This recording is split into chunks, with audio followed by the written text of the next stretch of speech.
Why do you need my name? Because you're standing on private property. No, I'm publicly accessible areas, No, surely. this isn't public access. Of course it is, open to the public. No, it's not. Well, you'd have your gates there, wouldn't you, otherwise? This is not. This is our property. Legally, we've got title to. Right, but it's publicly accessible. I can walk in there if I like. You can't. Yes, I can. You can't. Private property. Signs over says you can't. But I can. It's public. It's open. It's publicly accessible. You don't understand? This is for access. There's a sign that says you're not allowed to access this property. Where's the sign saying I am not allowed to access? Where? Private property, no trespass. Well, I'm not trespassing. If I was walking in there, I'd come down to your reception or something like that, wouldn't I? Can I help you then? What would you like to do at reception? Member quickly jumps to the conclusion that the auditor is trespassing, pointing to a sign and claiming the property is private. However, signage alone does not determine legal access. What actually matters is whether the area is publicly accessible if there are no physical barriers, security enforcement, or clear controlled entry points, then the land is open to the public until instructed otherwise. Additionally, businesses that welcome visitors, deliveries, or customers through open access points cannot automatically claim that someone is trespassing the moment they step onto the property. The auditor rightly challenges this false claim by making a clear distinction. If someone were truly trespassing, they would not be following normal access routes that lead directly to the reception. You can't have a tour around this as a private property. Okay, I'm only asking. I'm just. What is your name, please? Do I have to give you my name? If you don't have to. Okay, I decline to give you. You'd like to come to our property and have a tour, so I'd like you to know your name. Well, maybe if you invite me in for a tour, then maybe I would give him a name. Well, we don't do tours because this is a private business. Oh, fair enough then. That's fine. That's okay. So I'll stay outside and just do as much video as I can see from here. You're not allowed. I understand you want to do it, take a drone picture as well? Yes, I get some aerial footage, yeah. You can't, it's illegal. Illegal? Illegal. Where'd you get that from? Where's your license? Is a common example of businesses believing they can dictate drone usage simply because they don't like it. The staff member's insistence shows their lack of education on the matter. Instead of taking the time to check the law, they resort to threats, assuming that police presence will somehow override the legal rights of the drone operator. What makes this even more frustrating is that police regularly attend these types of calls, despite the fact that no crime has been committed. If officers aren't properly trained on drone laws, they may wrongfully side with the business, reinforcing this false belief that filming from the air is prohibited. The staff member's reaction isn't just a waste of police time. It also highlights why businesses need to be properly informed about photography and drone laws to prevent unnecessary confrontations like this. Now the police arrive, and an officer immediately starts fishing for information and also fails to follow proper police protocol. Since it wouldn't be illegal. No, you need to have a license to have a drone. Do I? And then yes, you do. And then you have to have approval to go over private property. Where? I think you're mistaken. No, I'm not mistaken. Well, where are you reading that from? It's illegal. You can't go in a drone. I think you're making. Are you just making that up? I can come to your house, take a drone, and hover over your window. Absolutely can, yeah. No, I can't. Yes, you can. Okay, well, but this isn't a residence, so this isn't a private residence. I mean, obviously there's privacy issues with the house. So I'm just politely warning you that I've already called our security. Oh, right, okay. If you put a drone up, I will call the police and we'll take legal action. The drone will absolutely definitely. Officer attempts to justify police involvement by bringing up the possibility of the drone crashing and causing damage. However, hypothetical risks do not create a police matter if no crime has been committed and no reckless behavior is taking place. There's nothing for the police to act on. When the auditor questions why this would be a police issue, the officer doubles down, claiming that if damage were caused intentionally, then it would fall under police jurisdiction.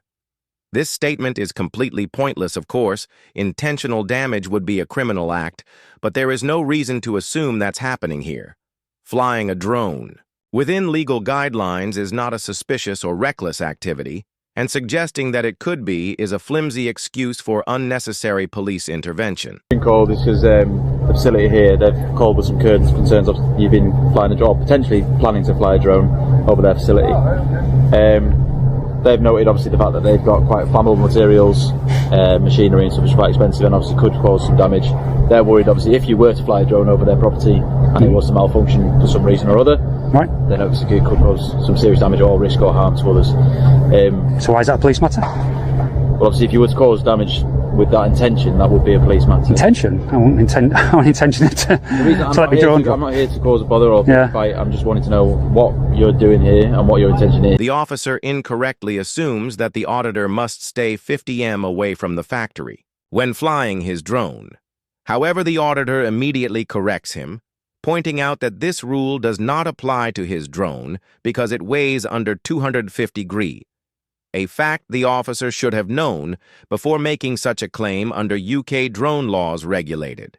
By the CAA, the 50 mTOR horizontal distance rule applies only to drones above 250 gr when flying near uninvolved people or structures.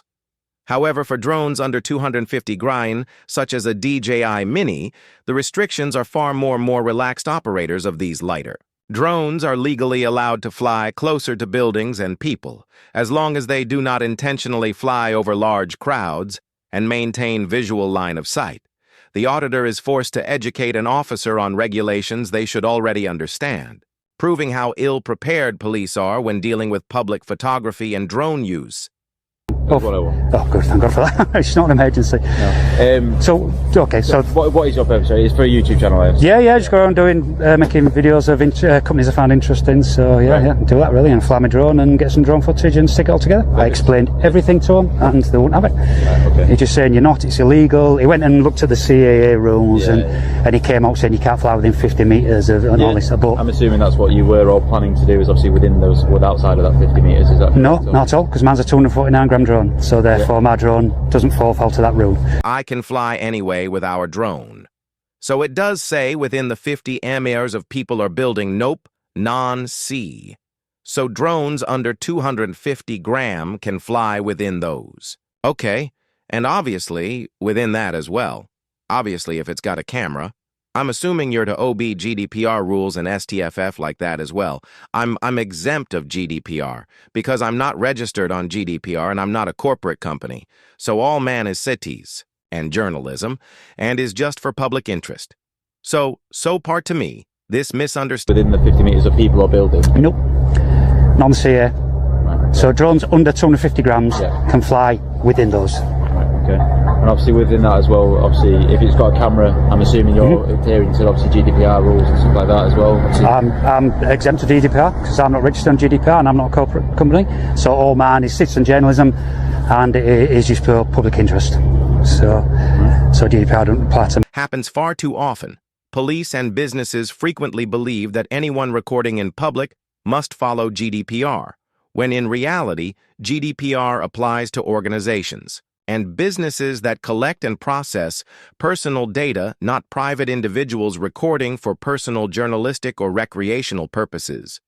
The UK GDPR and the Data Protection Act 2018 do not restrict a member of the public from filming what they can see from a lawful position, including using a drone. The fact that officers continue to make this mistake proves a serious gap in police training. Instead of wrongly insisting GDPR applies, officers should be learning the difference between corporate data collection and personal photography. DJI Mini 3. Right, okay. I'm assuming that is under the... That's, it's a 249 gram drone, Do you want me to show you? I can show you. Yeah, perfect. Yeah. I'd like to show you. I'd like to stay within everything I do. I do this all the time, so everything I do is within the bounds of the law. Yeah. So he pulled out the wrong law, unfortunately. There you go, 249 grams. It says on it. Yeah. Perfect. Yeah. Well, that's right, because they need to keep them under 250. That's the whole idea of that drone, is to get under that 250 gram rule, you see. As I understand it as well, that I know obviously you don't have to do the flight course or flight test that comes with it, but if you are flying it with a camera, you still need to register for an operator ID. Is that the case? I do, yep. Did you know? Did you see that on the? There's a. I'll show you again. Yeah, oh sorry. Yeah, it was on there. I didn't. Yeah. So you have to have it visible on the drone as well. So if you look, so there's the operator ID. So I won't give you any more than that. You're not allowed to allow me to read it or show it. Have I broken any law? Well, I just wanted to see what it was. Well, it's your operator ID. Yeah, no, but you could identify me through that. Yeah, but that could be a number of letters or something like that. Doesn't matter. It doesn't matter. If I've not broken. Willing to provide me with the operator ID. Do you think I've broken any law? No, but obviously what they're saying here is obviously it's their private property. You're wanting to fly over their property, aren't you? Yes. Yeah. So obviously to do that, you should identify yourself when asked. No. Not really. That? Why should I? I'm a member of the public in a public area. Why should I identify to someone? Filming over a private land that they've asking. Doesn't matter. Ideally, respectfully, should ask for their permission. Case, I do. Yeah, why? You know, did you see that on there? There's a on there. Yeah, yeah. So you shifting from law enforcement to policing feelings, making the situation even worse after the auditor shows that his drone has a valid operator ID which legally identifies him as required under CA regulations. The officer becomes unnecessarily nosy, insisting on reading it more closely, despite already having the information he needs when the auditor pushes back correctly. Asking if he has broken any laws, the officer tries to guilt him, stating that because he is filming over private land, he should identify himself and ask for permission. Out of respect, this response is completely irrelevant. To the law, there is no legal requirement for a drone operator to ask permission from a business before flying in unrestricted airspace. The officer's argument is based purely on feelings rather than legal facts, trying to make the auditor feel as though he is in the wrong despite following all regulations. And I fly over here. Do I have to ring every single company to say I'm flying over your business? No, because that's within over 400 or 400 metres plus, isn't it? A helicopter? Yeah, No but they're chance. not filming as well. I can go 120 metres. Like I said, I'm not here to cause a fight or bother. Yeah, but you're making rules up, so... I'm not making rules up, am I? Right, I think you are. What rules have I made up there, sorry? That I have to seek their permission to fly the drone over their building. It's good to do so, isn't it? Well, Keep that involved. that's- You're a member of the public and their business trying to do their day-to-day work. Yep. Obviously, it would have been nice Right. for you to go and say, can I have this Right. permission? And they'd turn around to you and say, ideally, no, they don't want you here, do they? So reverse to that is, I'm a member of the public trying to do my piece of work. They should just leave me alone. The officer now starts making it seem like he's defending the business, claiming that the staff are just trying to do their day-to-day work and suggesting that the auditor should have asked for permission out of courtesy. This is completely irrelevant to the law. Filming from a publicly accessible area or using a drone in unrestricted airspace does not require permission, and the officer should know that. The auditor rightfully flips the argument back on the officer, pointing out that he too is simply doing his work, and that it's the business that is interfering with him. The officer's stance makes no sense, as it suggests that someone exercising their legal rights should go out of their way to accommodate the feelings of a business that is trying to restrict something they have no authority over. Surely. Okay. Works both ways, doesn't it? So they should respectfully leave me alone to get on. I think I've had to wait for you guys. He said I've rung the police, so I waited. I don't want you chasing me around What the is the estate. plan of action then? How long are you meant to be here? I'm around all the estate. I'm going to do as many as I can, many buildings as I can, so you probably get more calls. I don't know. Right. You recording the conversation? Yes, I am. Yes, Should you yeah, not have told them? Should you not have retold me? No. Yes, you should. I think it's, yes, it is. It's in your policy to inform them. No, it's not. Yes, it is. It's not. It is. It's in your It's check not. your policy. It's not unexpected when dealing with emergency service that we will be recording. This is not an emergency. This is not an emergency, though, is it? I'm an So emergency service worker, Right. so like I say, I can go to any incident I'm called to and activate my body-worn camera. I don't need to tell you that it's activated. right. What did you mention earlier? GDPR. Yes. How do I know that you was recording? How would I know that I can now Like get I hold say, of that? It's not unexpected when No. dealing with a Rob, person of the incorrect, emergency officer. service. Incorrect. View correctly. Think of it this way. So if I've got a light aircraft and a helicopter and I fly over here, do I have to ring every single company's sound flying over your business? No, because that's within over 400 or 400 Met plus, isn't it? Helicopter not filming as well, I can go under 12 M. Like I'm not here to cause a fight, or B. Yeah, but you're making rules up. So I'm not making rules up. Am I? I think you are. What rules have? I made up there, sorry, that I have to seek their permission to fly the drone over their building. It's good to do so, isn't it? You're public and their business trying to do their day-to-day work. It would have been nice for you to go and say, "Can I have this permission?" And they turn around to you and say, "Ideally, no, they don't you here today, so rever that." As I'm member of the public trying to do my piece of work there, you just leave me alone. The officer now starts making it seem like he's defending the business, claiming that the staff are just trying to do their day-to-day work and suggesting that the auditor should have asked for permission out of courtesy.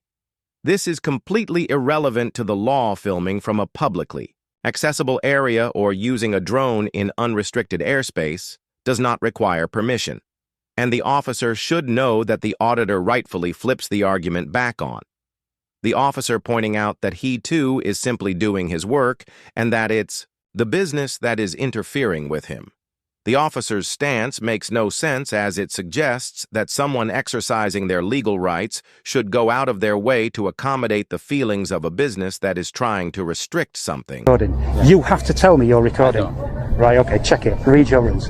I will do. Yeah, I don't. I think you do. Fine. I think you do. I don't. Like I say, I'm not here to pick a fight. Right. I've just come down here on the basis of what they've said. They've got concerns for the risk of their staff and their employers. Right, from a man with a camera. You what, sorry? From a man with a camera. So what is the risk?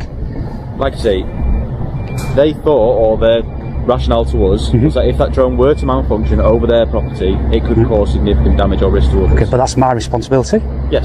Yes, and I have insurance for that. If that did happen, I'm insured. This response directly contradicts police policy according to the College of Policing's body-worn video guidance officers must inform individuals at the earliest opportunity that they are being recorded, unless doing so would compromise safety or an ongoing investigation. The officer's refusal to acknowledge this isn't just a mistake, it's arrogance. Instead of admitting he's wrong and following proper procedures, he digs his heels in, refusing to accept that the auditor knows his rights better than he does. The auditor then makes a sharp and valid point stating you mentioned GDPR earlier, so how would I have known you were recording? I could request that footage.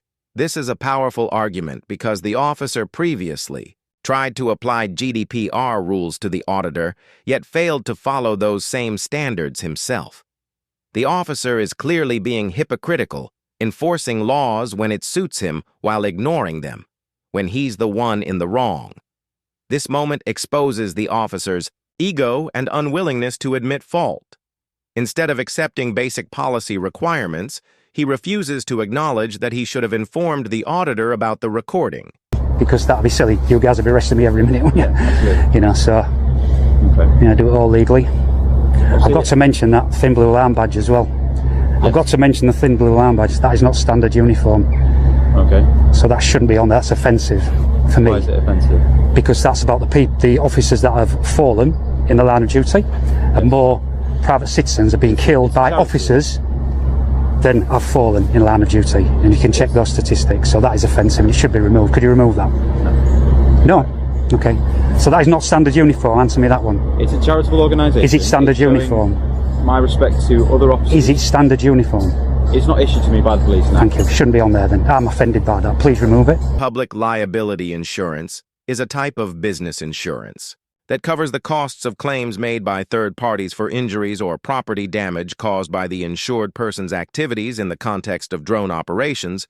PLI provides financial protection in case the drone were to accidentally cause harm to a person, vehicle, or building. While not a legal requirement for hobbyist drone pilots, it is often recommended for responsible operators, especially those who use drones for commercial or journalistic purposes, by mentioning his public liability. Insurance, the auditor is demonstrating that he takes responsibility for his drone use and understands the importance of safety and risk management. Give me any of your personal details. All my videos are faceless, so I always keep it like this, so faceless. He comes out with his camera, he's videoing me.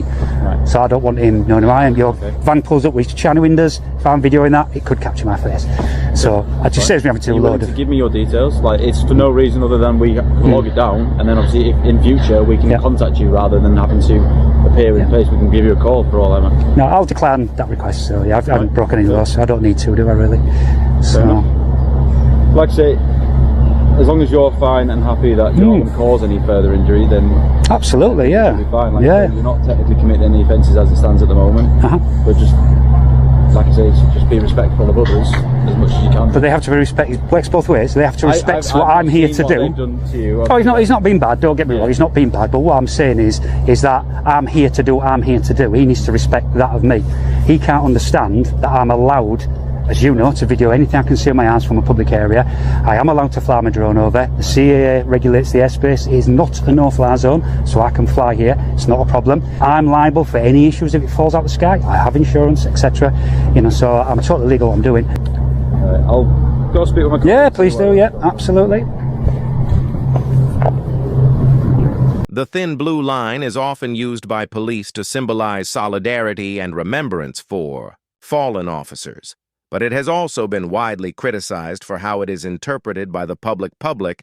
Some view it as a symbol of police pride, while others see it as a sign of division representing an U.S. versus their mentality between the police. And the public, the badge has also been associated with police misconduct and lack of accountability, as it is sometimes used by officers who resist scrutiny or criticize public oversight of policing.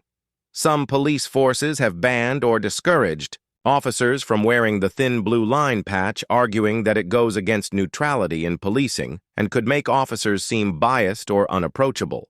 The officer finally stepping away, this episode comes to an end.